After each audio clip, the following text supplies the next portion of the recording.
Praise the lord అందరికీ. ఈరోజు దేవుని వాగ్దానం కీర్తనలు 34 అధ్యాయం 18 వచనం నుండి. విరిగిన హృదయం గలవారికి యెహోవా ఆసనుడు, నలిగిన మనసు గలవారిని ఆయన రక్షించును. మన జీవితంలో కొన్ని బాధలు మాటల్లో చెప్పలేని ఉంటాయి కదండి. కొన్ని కన్నీళ్లు బయటికి రావు, కానీ హృదయం మాత్రం నిశ్శబ్దంగా ఏడుస్తూ ఉంటుంది. మనల్ని అందరూ అర్థం చేసుకోకపోవచ్చు, మనతో చాలామంది ఉన్నా కొన్నిసార్లు మనం ఒంటరిగా ఉన్నట్లు అనిపిస్తూ ఉంటుంది కదండి. అలాంటి సమయంలో దేవుడు మనకు చాలా దూరంగా ఉన్నాడని అనిపిస్తుంది. కానీ ఈరోజు దేవుని వాక్యం ఒక అద్భుతమైన సత్యాన్ని అయితే మనకు గుర్తు చేస్తుందండి. విరిగిన హృదయం గల వారికి యెహోవా సమీపంగా ఉన్నాడు. అంటే నీ బాధలో నీవు ఒంటరిగా లేవు.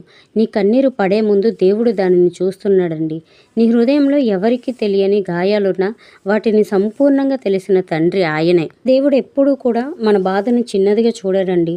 మనం విరిగిపోయినప్పుడు మనల్ని వదిలేయడు. ఒక తండ్రి తన బిడ్డను హత్తుకున్నట్లు దేవుడు తన ప్రేమతో మనల్ని హత్తుకుంటాడండి. ఈరోజు నీవు ఏ పరిస్థితిలో ఉన్నా ఒక విషయం మాత్రం గుర్తుంచుకో, నీ సమస్య కంటే దేవుడు గొప్పవాడు. నీ కన్నీటికంటే ఆయన కృప గొప్పది. ఆయన సమయం వచ్చినప్పుడు నీ బాధను సాక్ష్యంగా, నీ కన్నీళ్లను సంతోషంగా మార్చగల శక్తి ఆయనకుంది. కాబట్టి నిరాశ పడకండి, దేవుడు నీకు చాలా దగ్గరగా ఉన్నాడు. చిన్న ప్రార్థన. ప్రియమైన పరలోక తండ్రి, ఈరోజు హృదయం విరిగిపోయిన బాధతో, ఒంటరితనంతో ఉన్న ప్రతి ఒక్కరిని నీ ప్రేమతో హత్తుకొనండి. వారి కన్నీళ్లను తుడిచి వారి హృదయాలకు నీ సమాధానాన్ని అనుగ్రహించండి. ఎలాంటి పరిస్థితుల్లోనైనా నీవు మాతో ఉన్నావనే విశ్వాసాన్ని మాలో పెంచండి. మా జీవితాలను నీ ఆశీర్వాదాలకు సాక్ష్యాలుగా మార్చమని ప్రార్థిస్తున్నాం తండ్రి. ఆమెన్. ఇలాంటి వాగ్దానాల కోసం జీసస్ విత్ యూ ఛానల్ని సబ్స్క్రైబ్ చేసుకోండి.